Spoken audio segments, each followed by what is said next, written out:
Toko maha nā whānau Māori kua haere katoa ki ngā mahi whakangahau. Me nā taipuni, hei whakanui i te tauhou.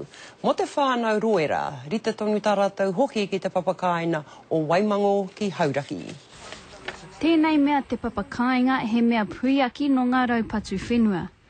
Mo te whānau a haunui, kei te kā tonu te ahi ki tēnei whenua. Ko ki te atu e tātou ki te ngaro te whenua, i wānga i te whānau, i te hapu i te iwi, ka marara haere te noho a te whānau. Koinei te kaupapa nui ia tau i runga i te papakainga o Waimango.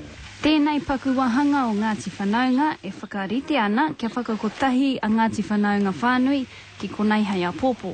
Tikanga nui, te kaupapa nui, kia whakatupungia te aroha, te kotahitanga, te whanaungatanga, i wāinga nui i o tātai iwi. No te pōra tīrama mai ai te marama mo te wā tuarua i tēnei marama kotahi. He tohu pea mo te tauhou ranea.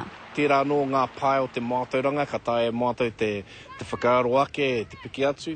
Hoi no, ko te taonga nui, ka he taonga tu atu o te taonga nei o te aroha. Ina kitea te waimarie o te whānau nei e ngā pakeke. Ka kitea hoki rā nei e ngā tamariki. Ko Waimango tōku papakainga. Nā te mura o te ahika. Raiha Johns. Te karere.